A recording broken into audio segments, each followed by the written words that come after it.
사업자 등록에 대한 상황이죠. 사업자 등록. 사업자 등록이란 건 어떻게 해야 되냐.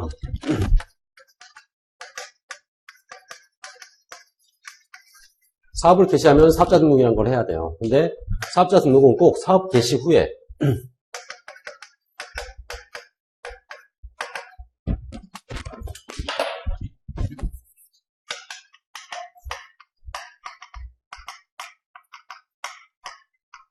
등록을 할 필요는 없죠. 사업자 등록은 사업 개시 후에 등록을 할 수도 있지만 사업 개시 전에도 등록이 가능해요. 그래서 등록이란 건 자기 마음이야. 그렇죠? 그리고 어쨌든 간에 사업 개시 후에 등록을 하려면 적어도 20일 내에 등록을 해달라 이렇게 얘기를 하고 있어요. 이게 이제 사업자 등록에 대한 기본사항이죠. 자, 그러면 한번 읽어보도록 할게요. 보면은 첫 번째, 사업자는 사업장마다 사업 개시일로부터 30일 내에 사업장 관할 세무서장한테 사업자 등록을 해야 된다. 어쨌든 첫 번째부터 틀렸죠. 네. 일단 20일이더라 이거죠. 여기서 이제 옳은 걸 찾으라고 그랬으니까 문제에서는 옳은 게 더 어려워요. 네. 옳은 건 잘 모르지만 우리가 틀린 거 찾기는 좀 쉬운데 여기서는 4개가 다 틀렸다는 얘기예요, 결국. 그죠? 그럼 나머지가 옳은 건데 첫 번째 일단 저 30일에 대한 내용들이 일단 틀렸겠죠. 그 다음에 두 번째, 사업자가 관할 세무서장이 아닌 다른 세무서장에게 사업자 등록에 신청을 한 경우에는 사업자 등록을 신청하지 않은 것으로 본다. 우리가 전에 이런 내용들을 본 적이 있었는데 납세자의 관할 세무서가 있단 말이에요. 그럼 납세자가 관할 세무서를 일일이 다 자기가 확인을 하고 거기다가 어떤 신고라든가 의무사항들을 해야 되느냐.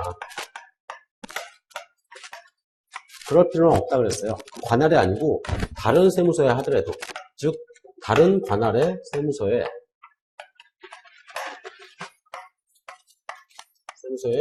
그러한 어떤 그 사업자 등록이라든가 기타 신고 의무 사항들을 이행을 해도 이 관할 세무서에서는 이쪽 관할 세무서로 그 서류를 보내게 돼 있어요. 그러니까 이것도 적법한 신고로 보는 거예요. 왜냐면 본인이 있는 지역에서 거기와 관련된 관할 세무서를 아는 사람도 있지만 모르는 사람도 있단 말이에요. 그리고 만약에 내가 있는 지역이 이쪽하고 이쪽 관할의 어떤 그 중간 지점이다. 그러면 또 애매하잖아. 그죠? 그래서 그런 경우에는 어디에다 신고를 해도 상관없어요. 이제 물론 국세하고 지방세가 좀 달라요. 여기서는 보면 국세 같은 경우에는 아무 곳에나 신고를 하고 또 아무 곳에나 사업자 등록을 내도 돼. 근데 지방세 같은 경우에는 그 지역에서만 해야 돼, 사실은. 이게 이제 그런 특징이 있는데 어쨌든 부가세는 국세와 관련된 사항이니까 얘는 어디다가 내도 상관이 없다는 얘기죠. 그죠? 그래서 여기서는 일단 두 번째가 여기 틀렸겠네요. 그죠? 자, 그 다음에 이제 세 번째, 신규로 사업을 시작하려는 자가 사업 개시일 이후에 사업자 등록을 신청한 경우에 이 신청을 받은 관할 세무서장은 사업자가 일정한 사유에 해당하는 경우에 등록을 거부할 수 있다. 일단은 그 등록 거부에 대한 사항들.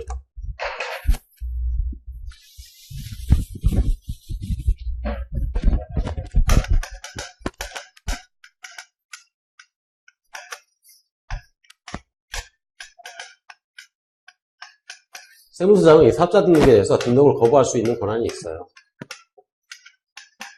이거는 뭐냐면 이 사람이 거기에 대한 사업자 등록을 하고 거기에 대한 사업을 하지 않을 것으로 예상이 되면 등록 거부를 직권을 할 수가 있어요. 왜 그러면 그런 짓을 하느냐? 이 사업자 등록을 해놓고 사업을 안 하는 사람들도 있어요. 그러면 뭐 하는 사람들이냐? 이 사람들은 사업자 등록을 해놓고 그걸 가지고 이 세금 계산서와 관련된 자료들 있잖아요. 그런 것들을 거래하는 사람들이 있어요. 실제 재화라든가 용역의 거래 없이 그렇게 무자료 거래나 어떤 제공이 없이 그 다음에 사업자 등록증을 거래하는 그러한 관계를 하는 사람들도 있기 때문에 실제로 봐가지고 얘가 사업을 한 놈인지 아닌 놈인지를 확인을 하고 그래서 거기에 따라서 사업자 등록증을 받아줄 수도 있고 거부할 수도 있어요.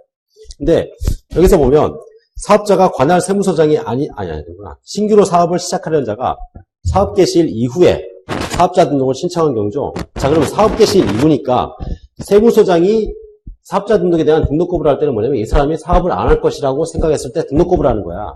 근데 사업 개시일 후라면 이미 사업을 했다는 얘기거든요. 그죠? 그러니까 이 등록 거부에 대한 사항은 이전에 등록하는 경우예요. 먼저 등록을 해놓고 그 다음에 사업을 할 수 있거든. 자, 그랬을 때는 얘가 사업을 할 놈인지 아닌 놈인지를 판단해보고 거기에 따라서 세무서장이 안 할 놈 같으면은 거기에 대해서 뭐냐면 등록거부를 할 수 있다는 얘기예요. 그렇죠? 그리고 이 일정한 사유라는 게 그거예요. 신청자가 사업을 사실상 시작하지 않을 것으로 예상이 되는 거예요.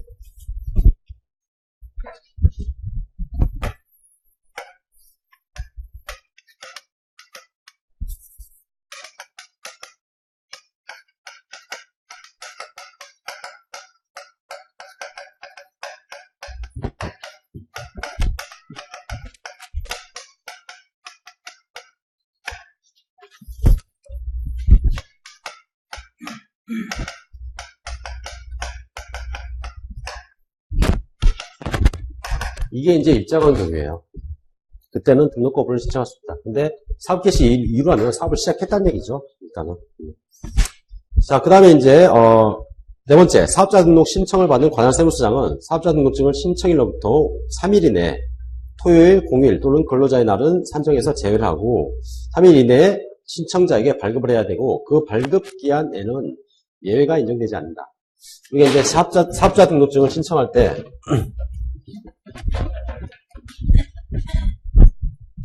이 신청하게 되면 거기에 대한 발급을 일단은 기본적으로 3일이 맞아요.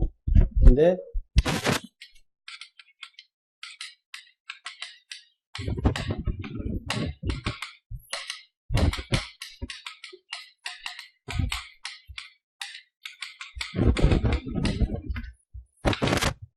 사업장에 대한 확인이 필요한 경우에는 5일까지 가는 거예요. 그래서 실제로 실사로 나온다는 얘기예요. 그래서 보통 일반적으로 보면 그냥 여러분들 오픈마켓 같은 거 있잖아요. 요즘 이제 집에서 그냥 하는 경우도 있잖아요. 그럼 집을 주소로 해가지고 사업자 등록을 낼 수도 있어요. 그래서 그렇게 그 단순한 형태의 뭐냐면 따로 공장이 필요하지 않거나 컴퓨터만 하나 있으면 되는 그런 사업 같은 경우에는 따로 실사를 그렇게 하진 않아. 근데 제조업이라든가 그런 경우에는 무거를 만들어야 되는 애들이거든요.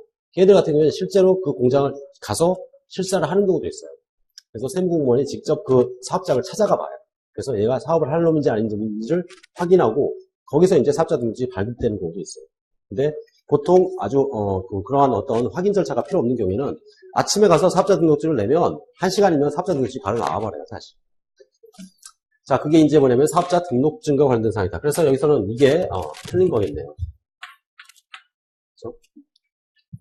자, 그리고 이 발급 기한에 들어가는 얘네들 저것들은 당연히 빼야 되겠죠. 저 기간을 뺀 나머지 3일을 얘기하는 거예요. 그렇죠? 자, 그 다음에 이제 다섯 번째. 그러면 1, 2, 3, 4가 다 틀리니까 다섯 번째가 어쨌든 맞겠네요. 자, 사업장 관할 세무서장은 등록된 사업자가 폐업한 경우에는 지체 없이 사업자 등록을 맞수를 해야 된다. 그렇죠? 예. 그리고 여기 이제 보통 사업자 등록을 할 때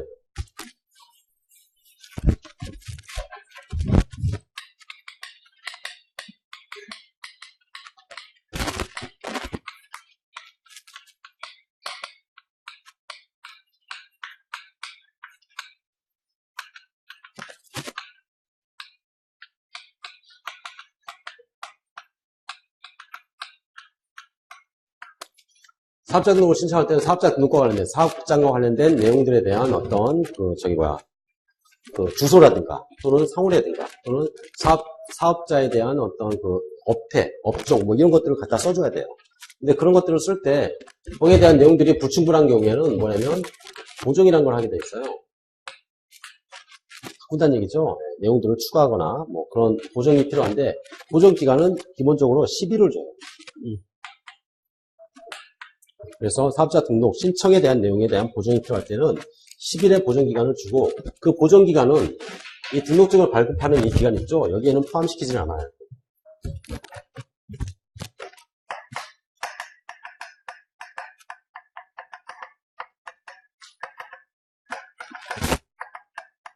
시키지 않는다. 자, 이게 사업자 등록증과 관련된 사항이죠. 그리고 이거 하나만 잠깐 볼게요.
그래서 법인세법, 소득세법에 따른 등록을 한 자, 법인세법, 소득세법에서도 사업자는 사업자에 대한 등록, 그리고 고유번호를 받을 수가 있어요. 그래서 면세사업자 같은 경우에는 면세사업자에 대한 사업자 등록증이 없냐? 있어요, 걔네들도. 면세사업에 따른 고유 등록번호가 있어요, 걔네들. 그래서 그걸 받아가지고 사업을 하는 사람이 만약에 추가로 과시사업을 병행한다. 그러면 우리가 부가시세법에서는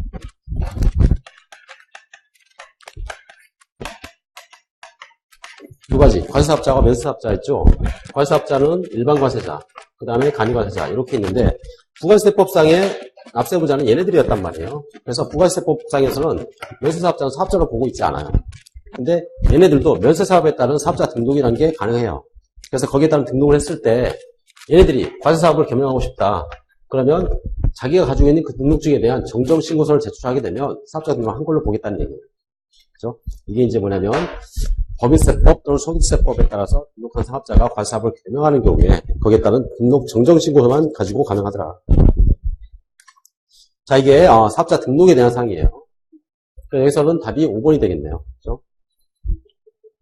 자, 그 다음에 이제 두 번째 부가세 납세의무자에 대한 사항이죠. 납세의무자는 기본적으로 어떻게 구성이 되느냐.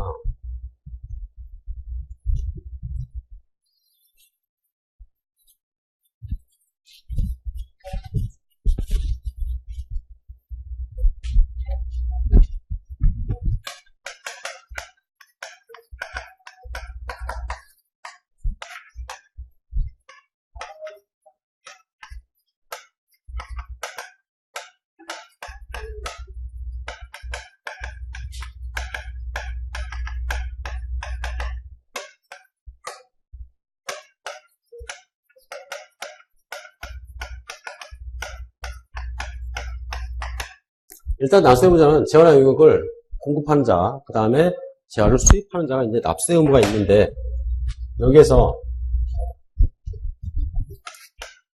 사업자가 일단 납세 의무가 있는 거죠. 그래서 사업자를 뭐냐면 재화나 용역을 공급하는 자, 얘네들이 사업자일 때 납세 의무가 있는 거예요.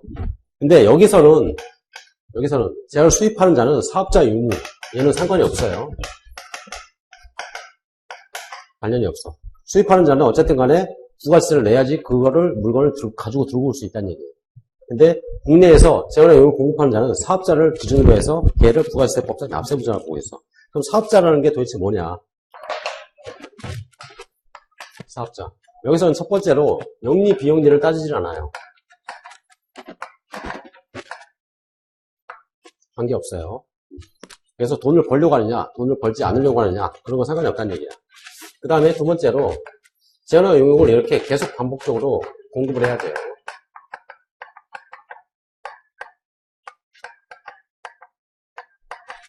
공급을 했을 때. 그 다음에 세 번째는 뭐냐면 사업상 독립적이어야 돼요. 이게 이제 뭐냐면 사업자에 대한 기준. 그래서 독립적이라는 얘기는 뭐냐면 누구한테 귀속되지 않는다는 얘기예요. 월급 받으면 안 돼. 그래서 그죠? 그러면 그거는 사업자로 보지 않아요. 자기의 계산으로 뭔가를 해야 된다는 얘기죠. 그렇죠? 그래서 여기서 보시면 한번 내용을 한번 볼까요? 자, 여기서는 뭘 물어본 거냐면 납세의무자에 해당하는 걸 물어봤죠. 그러면 첫 번째 영리를 목적으로 재화를 공급하는 법인사업자. 법인이건 개인이건 둘 다 사업자죠. 일단은 사업자라는 거. 그 다음에 영리, 비영리 목적 따지지 않아요. 그러니까 재화를 공급하게 되면 얘는 당연히 납세의무자가 되겠죠. 그죠? 그래서 첫 번째는 일단 납세의무자에 포함이 되는 거고, 두 번째, 마찬가지, 비영리도 상관이 없다는 얘기죠.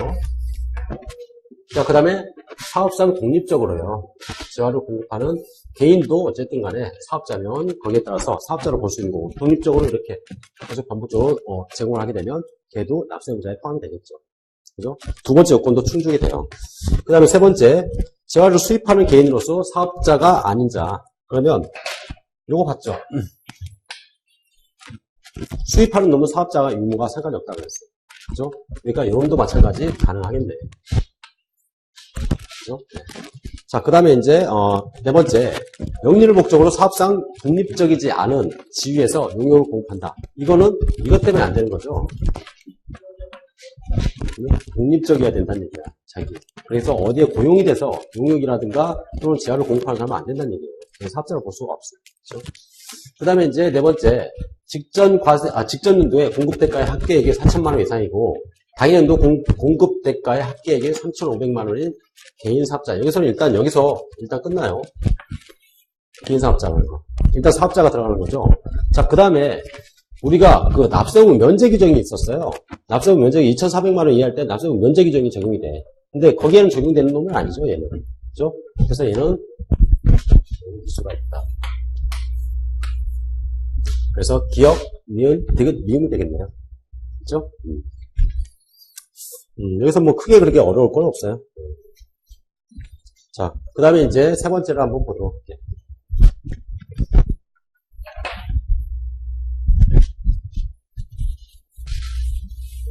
이거 잘 보여요, 근데? 잘 보여? 이렇게 강의하는 건 처음이에요, 저도.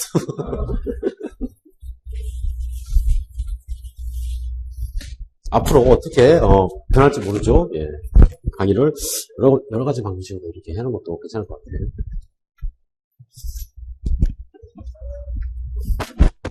자, 그 다음에, 예. 아, 그래요? 예. 이게 제 글씨보단 나으니까, 이게. 그죠? 제 글씨는 제가 쓰고도 잘 모르겠어요.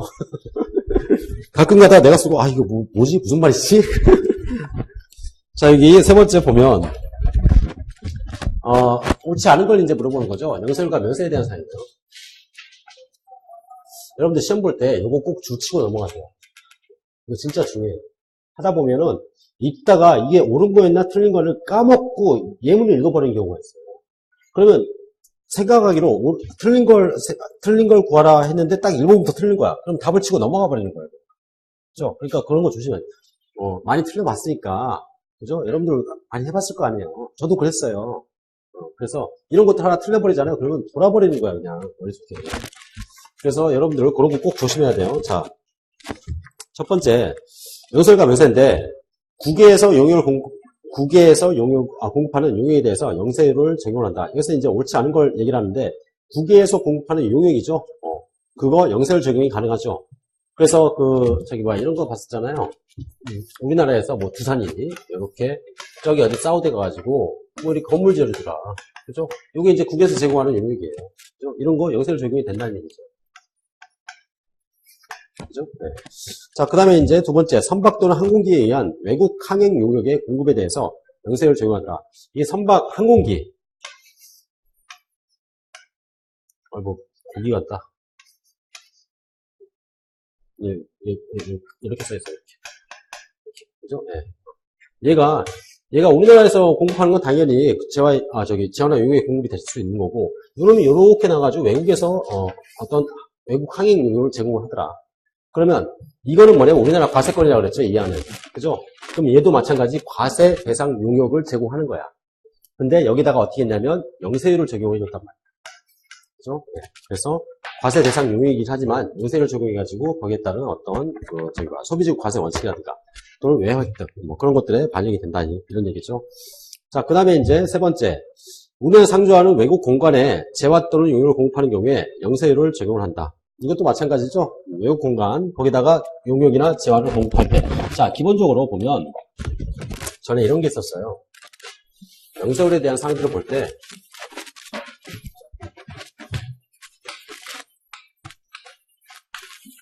국내에서 이루어지는 거래. 그래서 A라는 사업자가 국내에서 어떤 누구한테 비거주잖아. 또는 외국 법인. 얘네들한테 어떤 재화라든가 용역을 공급을 한대. 자, 그랬을 때 이게 영세율에 적용을 받기 위해서는 기본적으로 여기서 이제 뭐냐면 외화로 이제 돈을 받을 때 보통 영세율이 적용돼요. 이게 이제 뭐냐면 이거를 뭘로 표현하냐면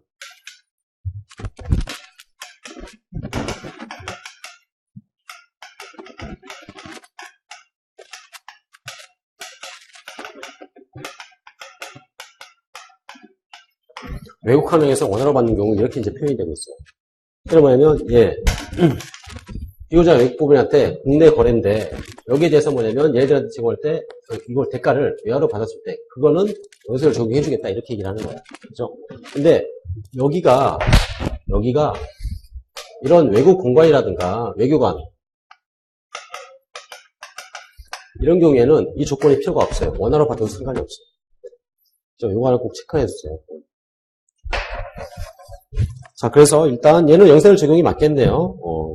자, 그 다음에 이제 네 번째, 수출된 후에 다시 수입하는 재화로서 관세가 경감되는 경우에는 부가세를 전부 면제한다. 관세하고 부가가치세는 똑같이 움직인다 이렇게 생각하세요. 그러면 관세가 경감이 되면 부가가치세도 경감이 되는 거야. 면제는 뭐냐면 아예 안 꺾겠다는 얘기죠. 경감은 일정 비율만큼 안 꺾겠다는 얘기고, 그죠? 그래서 여기서 이 부분에서 틀린 건 뭐냐면 전부라는 말이 틀린 거예요. 그래서 여기서도 부가가치세도 마찬가지 경감을 해주면 그 비율만큼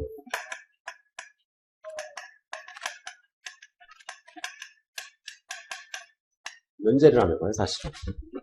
그래서 만약에 전부 전부 관세를 걷지 않잖아요. 그러면 그 부분에 대해서는 전부 면제가 맞아. 근데 경감이 됐을 때는 경감된 비율만큼은 면제가 되는 거예요. 그래서 수입되는 재화 우리가 이제 보면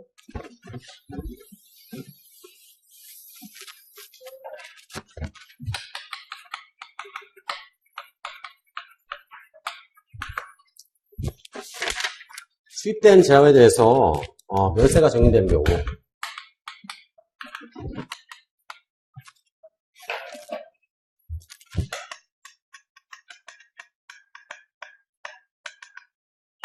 이런 경우에 당연히 면세가 적용이 되겠죠.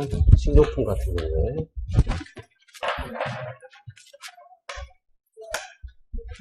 자, 그 다음에 이제 두 번째로 도서, 신문, 잡지 같은 거.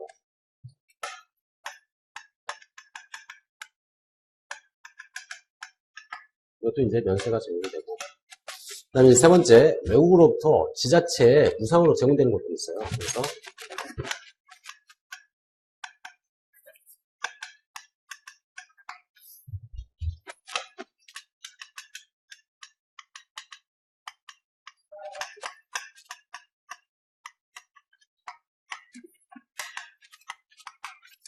기증되는 이러한 재화 같은 경우는 수입되는 재화에 대해서 면세를 적용합니다.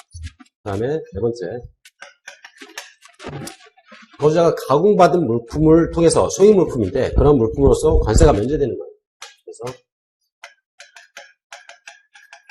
거주자가 기증받은 소유 물품.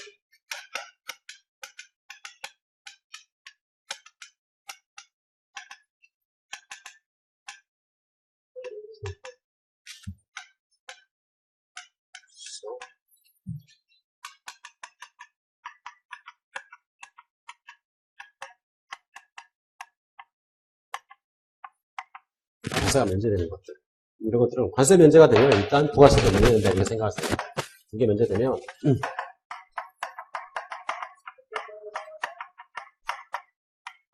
면제라고 생각하세요. 그 다음에 이제 뭐 이런 것들이 있어요. 간이세율이 적용되는 경우가 있어. 이제 관세법상의 간이세율. 여러분도 관세법 볼 때 볼 것 같은데, 제가 관세법을 잘 몰라서 그 관세법에 간이세율 적용되는 게 뭐 여행자의 어떤 수탁물이라든가 그런 것들 있죠. 그런 것들은 관세법에서 간이세율이 적용된단 말이에요. 그런 것들도 마찬가지 면세가 적용될 수 있는 것들. 그래서 일단 기본적으로 얘네들은 좀 기억을 해놓으세요. 얘네들은. 자, 그 다음에 이제 4번까지 했었나? 4번. 그래서 여기서는 경감되는 비율만큼이니까 저게 이제 틀린 거고, 그 다음에 5번째, 면세 포기를 신고한 사업자는 신고한 날로부터 3년간 부가세를 면제받지 못한다. 맞죠? 네. 이 3년에 대한 규정이 있는 게 또 하나가 있어요. 포기에 대해서. 포기하고 다시 적용할 수 있는 게, 재적용을 하는 게 3년이 적용되는 게 있어요. 뭐였죠?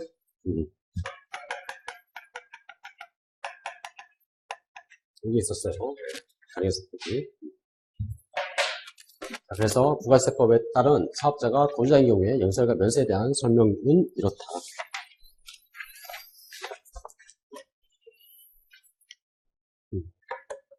자, 그 다음에 이제 네 번째를 한번 볼게요.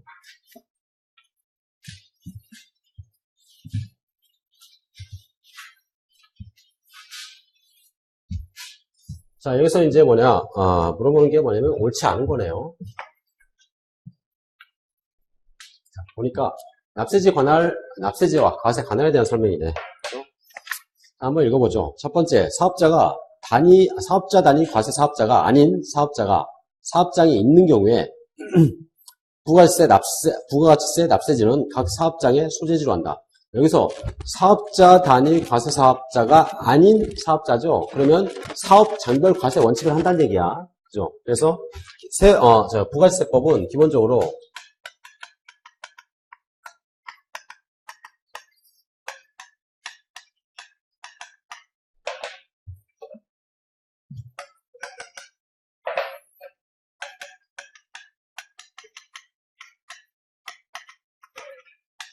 사업 장별 과세 원칙에 따라서 하니까, 그죠? 이게 이제 원칙인데, 이런 경우에,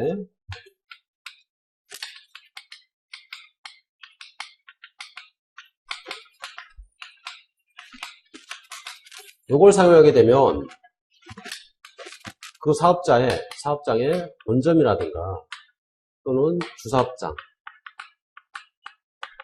여기에서 모든 의무관계를 해결할 수가 있죠. 납부라든가 신고와 관련된 사항들. 그래서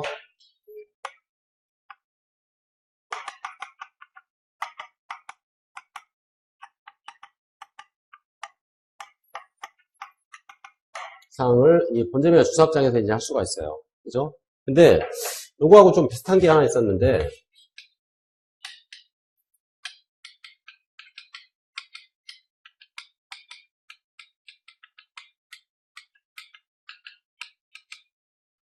주사업장 총괄납부라는 놈이 있었어요. 걔는 어떤 놈이냐? 얘도 마찬가지 본점이나 주사업장에서 할 수 있는데 단 차이점이 있다.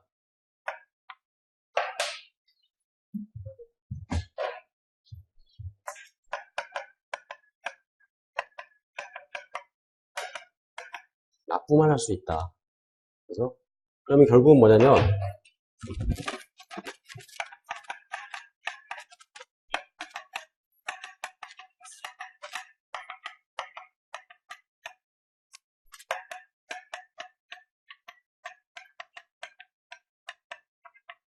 신고는 각 사업장별로 해야 돼요.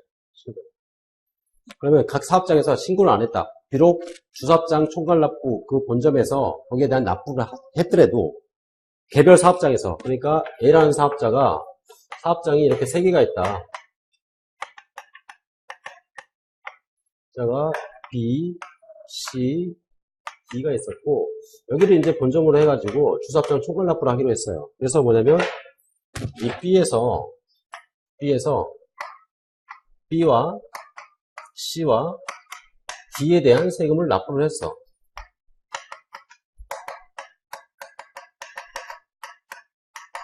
납부를 했어요. 근데 신고는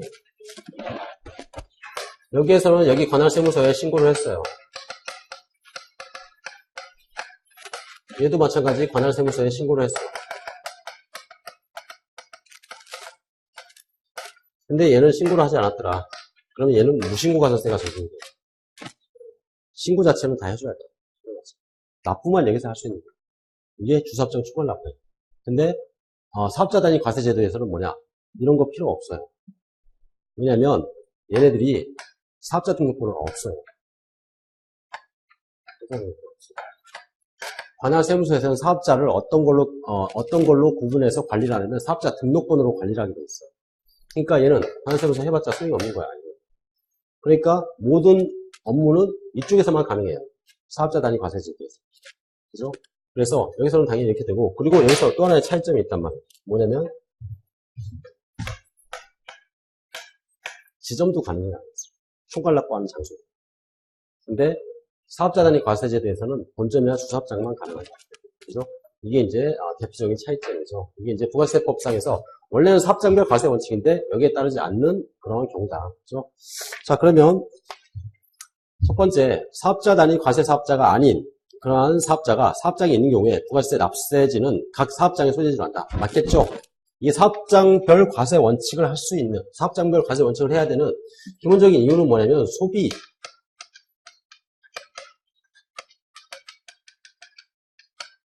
소비에 대한 과세이기 때문에 그래요. 부가가치세는 물건을 파는 놈이 상대방한테 돈을 받아가 대신 내주는 거지 사업자 자체가 자기의 세금을 내는 게 아니죠. 그럼 결국 뭐냐, 소비는 그 사업장에서 이루어질 거야. 그러니까 거기다가 세금을 내야 되는 거예요. 그죠? 자, 그 다음에 이제 두 번째, 사업자 단위 과세사업자는 각 사업장을 대신해서 그 사업자의 본점 또는 주사무사의 소재지를 부가시세의 납세지로 한다. 여기서 보시면 사업자 단위 과세사업자죠. 자, 그랬을 때 그때는 본점이나 주사무소 맞겠네. 그죠? 예. 그게 거기에 대한 납세지로 대신할 수 있다. 자, 그 다음에 이제 세 번째. 재화를 수입하는 자의 부가시세 납세지는 관세법에 따라서 수입을 신고하는 세관 소재지로 해야죠. 그래서 수입하는 장소로 하는데 그때 세관장이 거기에 대한 부가세를 징수를 대신하는 거죠. 그리고 거기를 납세지로 보는 거예요. 자, 그 다음에 이제 네 번째. 재화를 보관하고 관리할 수 있는 시설만 갖춘 장소로서 하치장으로 신고된 장소는 사업장으로 보지 않는다. 하치장은 당연히 사업장이 아니에요. 판매를 하고 소비가 이루어지는 것이 아니니까. 하치장하고 좀 유사한 놈들이 있어요.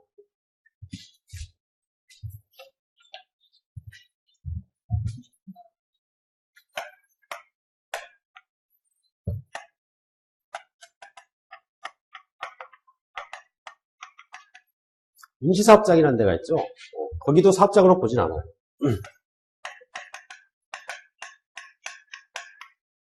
그렇죠? 임시사업장 그럼 어디로 가죠?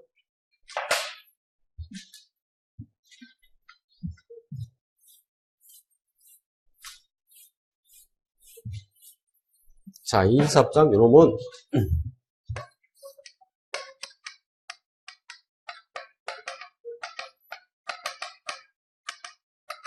기존의 사업장으로 이제 들어갔죠. 그래서 임시사업장도 사업장 자체로 보지는 않는데 임시사업장 같은 경우에는 설치 신고라는 걸 해줘야 돼요. 근데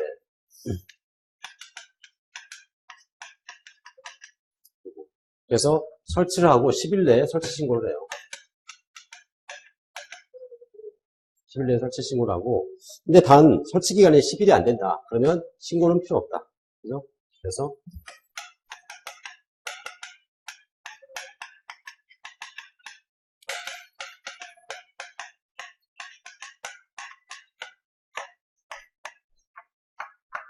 제외가 된다.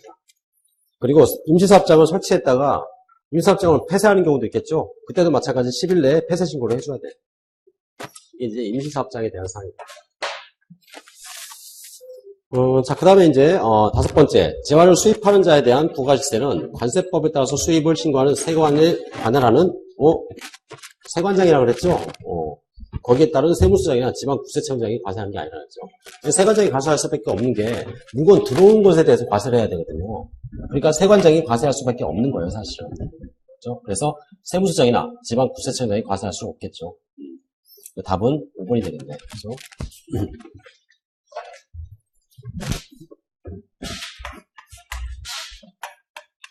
얘네들이 안 된다.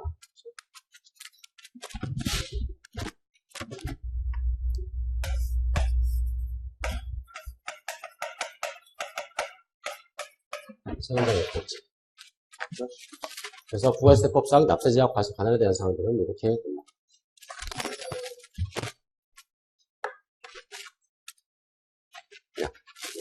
그렇지. 자, 그 다음에, 넘어갔네?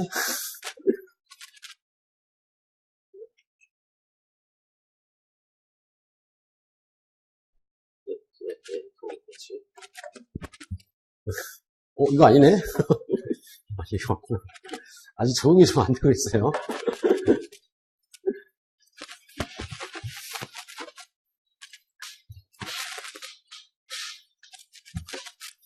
자, 그 다음에 이제 다섯 번째.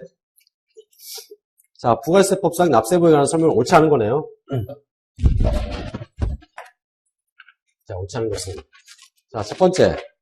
사업자가 대한민국의 주권이 미치지 아니하는 국외에서 재화를 공급하는 경우에 납세 의무가 없으나 부가세법상 중개무역 방식의 수출로 재화를 공급하는 경우에는 그러하지 아니하다. 국외에서 재화를 공급한다. 그 얘기는 뭐냐면 사업자가 여기에도 이제 사업장이 있고 그 다음에 국외에도 사업장이 있대요. 근데 여기에서 누군가한테 재화를 공급하는 거야. 이거는 당연히 과세권에 미치지 않겠지. 그죠? 여기서는 이쪽에서 과세권에 미치는 거지. 우리나라에서 여기에 대한 과세권을 행사할 수는 없어요. 왜냐면 소비되는 사람한테 과세하는 게 부가시세잖아. 여기서 누가 쓰냐면 요놈이 쓰거든. 그거를 우리가 거둘 이유는 없는 거예요. 그죠? 그래서 여기서는 당연히 과세권에 미치지 않는데 중개무역 방식의 수출이라는 건 어떤 거냐.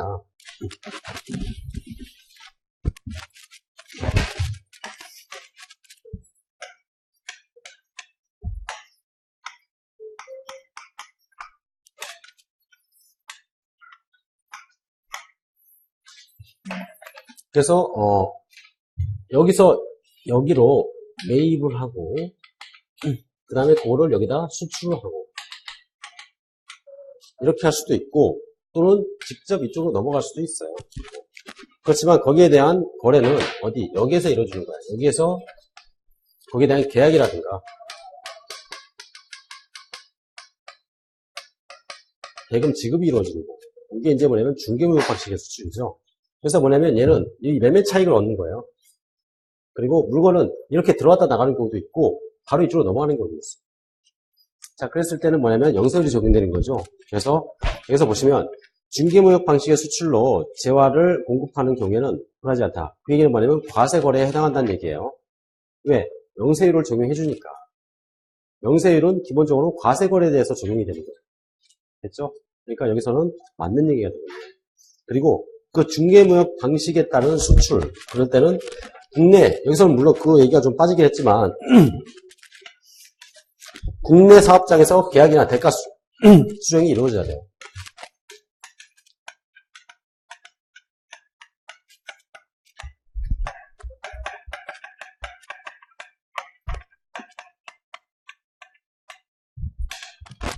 이런 경우에 이제 영세율이 적용됩니다.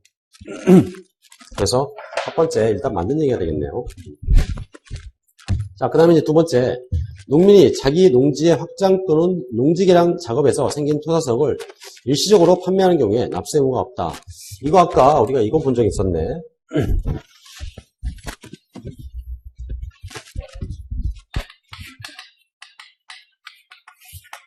사업자를 얘기하면서 이런 얘기 했었어요.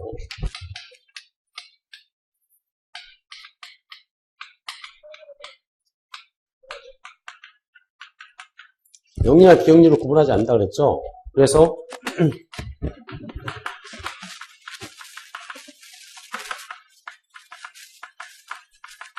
얘네들이 사업자가 될 수 있는 거예요.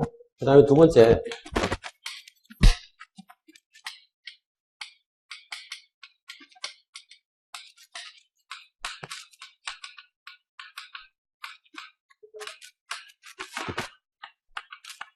제한한 이유를 계속 반복적으로 공급하는 경우에요.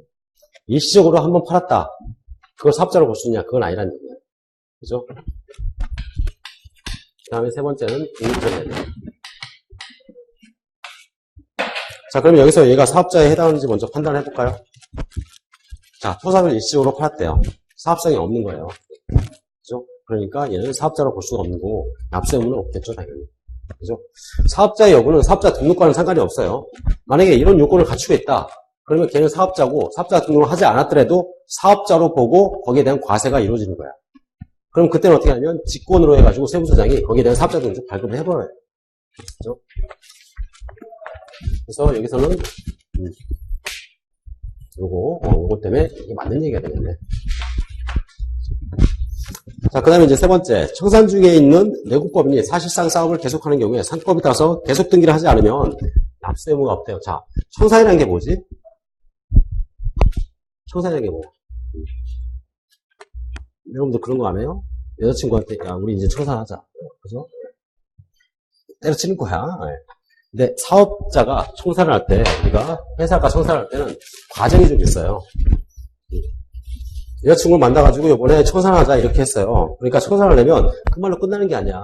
그럼 뭐냐면 내가 줬던 핸드폰, 그 다음에 내가 지금 내고 있는 핸드폰 요금도 해지를 해야 되고, 줬던 거 이제 돈을 받고 이제 정산의 과정이 필요하겠죠? 사업자도 그게 필요해. 그래서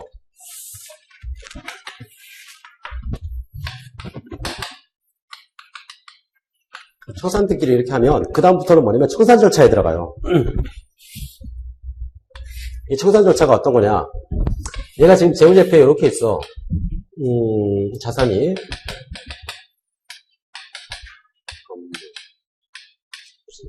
건물에 한 10,000원어치가 있고요. 그 다음에 토지가 한 20,000원어치 있어. 그 다음에 이제 부채 중에 차입금이 한 5,000원 있어요. 자, 그럼 얘가 이제 청산을 하면 어떻게 하냐면 얘네들을 내다 팔아가지고 처분을 해서 그 처분된 가액으로 얘네들 먼저 돈 갚고 그 다음에 얘네들이 이제 나눠 갖는 거예요. 자, 근데 여기서 자 이제 청산하자 그러면 이 과정을 이제 이 작업을 해요.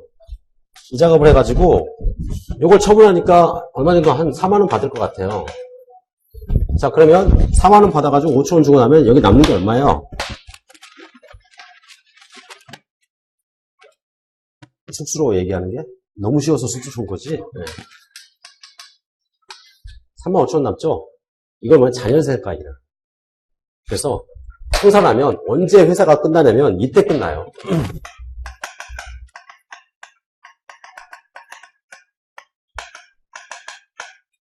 이때 회사가 끝나는 거야, 사실은. 그럼 뭐냐면 그동안에는 청산 중에 했지만 사업은 계속해요. 지금 남아있는 재고자산. 내가 이제 청산 과정을 거쳐요, 이거를. 거치는데 손님이 들어왔어. 이거 물건 얼마예요? 그러면 우리 청산 중이니까 나가세요. 이렇게 얘기는 안 한다고. 사업은 계속해요. 그렇지만 청산의 과정을 이용해서 사업을 하는 거야. 그리고 결국 이게 확정이 되면 그때부터는 얘는 이제 사업자가 아니야. 결국 뭐냐, 이때까지 사업을 계속 한다는 얘기야. 그죠? 그러면 거기에 따른 소비에 따른 부가세, 당연히 납세의무가 있지. 그죠? 그래서 여기서는 세 번째, 납세의무가 없다. 이거 틀렸네. 그죠? 자, 이게 틀렸네. 납세의무가 있다는 얘기예요. 자, 그러면 이런 거 한번 볼게요. 청산의 과정도 있고, 이 회사가 개인이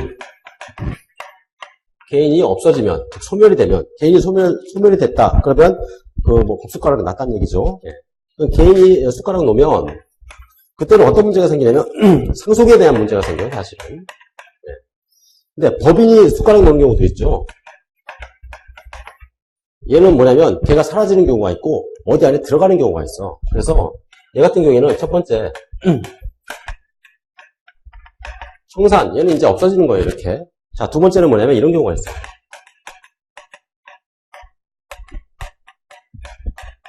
이렇게 해서 없어지는 경우도 있어요. 합병이라든가 분할. 근데 청산의 과정에서는 어떻게 하냐. 청산 등기를 하고 자연세 가액을 확정을 하면 그때 이제 끝나는데 합병이나 분할이라는 건 어떻게 하냐면 합병 분할 절차를 이렇게 진행을 하다가 거기에 대한 합병 분할에 대한 등기를 하게 되면 권리관계가 상대방한테 싹 넘어가 버려요. 그냥 그 순간에. 그래서 여기서는 합병과 분할에 따른 권리관계가 이전의 법인과 이후의 법인한테 어느 시점에 넘어가냐면 등기를 하는 순간에 넘어가 버려요. 그러니까 얘는 뭐냐면 그 등기를 기준으로 해요. 그래서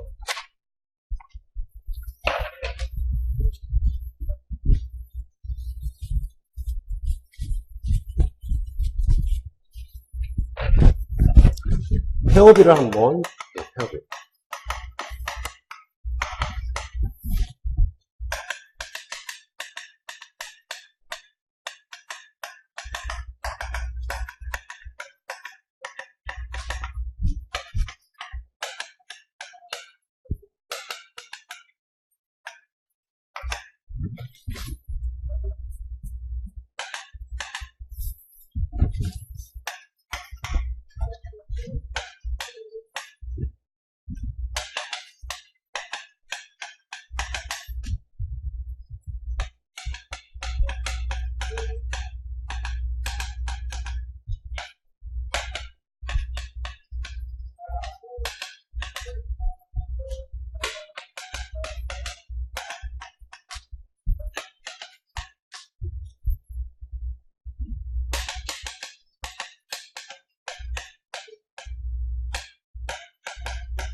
첫 번째 폐업일은 어디로 보냐?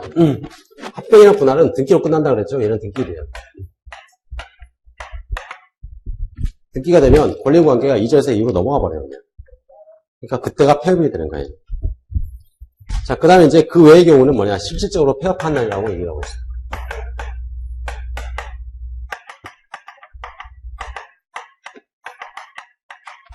폐업한 날. 이게 이제 그래서 이 폐업이 분명하지 않은 경우가 있어요.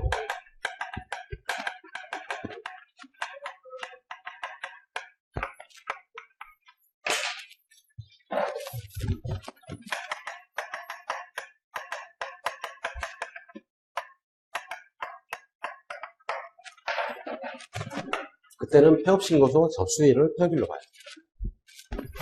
그 다음에 청산 중인 내국법이나 회생계획. 얘는 뭐예요? 아까 자연산 가격을 확정하면 끝난다 그랬죠? 그래서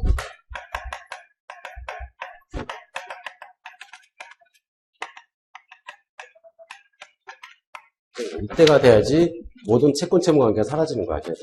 법인 내에서. 그 다음에 이제 사업계 시전에 등록을 했어요.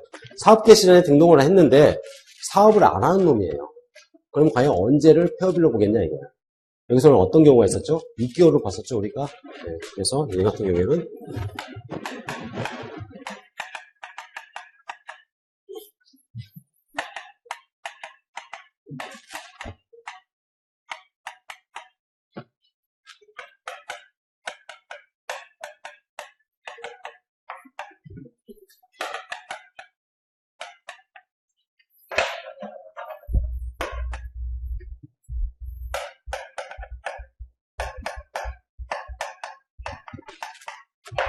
이게 이제 폐업일에 대한 기준이다. 그래서 여기까지 좀 기록을 해주세요.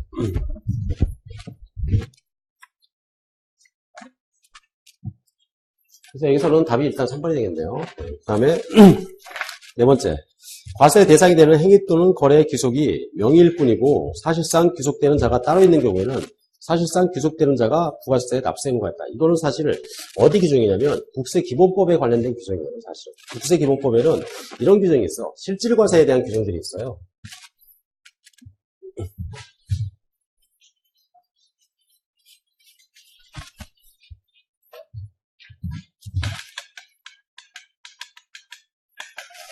실질과세는 실제로 납세 의무의 대상이 되는 또는 실제 사건을 기준으로 해서 과세를 하겠다는 원칙이 실질과세 원칙이에요. 그래서 여기서는